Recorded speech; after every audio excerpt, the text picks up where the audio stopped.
Ne cherchez pas à savoir qui je suis, car en fait, je suis anonyme. Non mais laisse tomber, ça marche pas du tout. Bon, ok, putain. Ah, fais chier.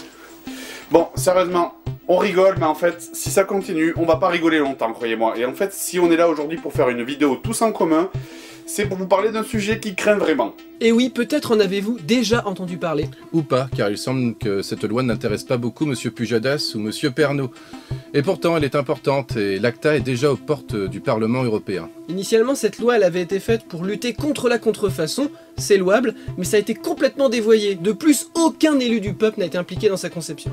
Il faut dire que c'est normal, elle a été écrite sous la dictée d'intérêts privés qui s'accrochent à un modèle économique dépassé. Donc, le plus triste dans tout ça, c'est que personne n'en parle de l'ACTA. Je veux dire, bon, moi je suis pas trop les informations, mais en ce moment, je sais pas, on parle de cette espèce de concours people, là, des élections présidentielles, je crois que ça s'appelle. Et alors, mais alors l'ACTA, bon, c'est juste la loi la plus, c'est la loi qui nuit le plus à notre liberté sur Internet de 2012, mais personne n'en parle. En effet, il y a deux sortes de lois, les lois liberticides et les autres. Et non content de nous empêcher de partager, ACTA va aussi nous empêcher de créer, puisque tout contenu présentant une infraction au droit d'auteur sera susceptible d'être supprimé. Quant à son créateur, pour lui ce sera l'amende ou la prison. Dans ces conditions, il nous sera interdit de s'approprier et de détourner les produits culturels, et nous redeviendrons tous de simples consommateurs passifs et aphones, comme à la bonne vieille époque de la télévision. Avec une loi comme ça, terminée, les tests de jeux vidéo, les séries abrégées, les parodies à la con, une grosse partie de la création amateur du net sera considérée comme illégale. Bah ouais, braquage, viol, 5 ans. Et toi?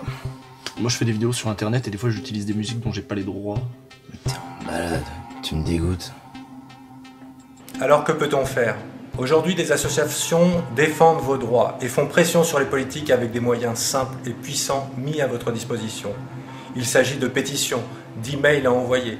Rapprochez-vous d'associations telles que Havas.org et la Quadrature du Net et agissez simplement pour préserver l'Internet de la censure qui veut lui être imposée. Est-ce que c'est utile? Oui. Par exemple, face au dernier rassemblement, l'Allemagne a fait machine arrière et a suspendu son vote sur le texte.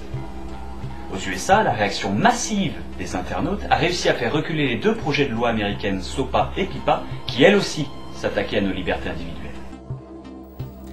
Alors, si vous ne voulez pas qu'Internet devienne un supermarché géant et si vous n'avez pas envie que YouTube devienne une plateforme de vidéos composée uniquement de vidéos de chats, allez visiter les liens en dessous et informez-vous sur ce qu'est réellement la loi ACTA.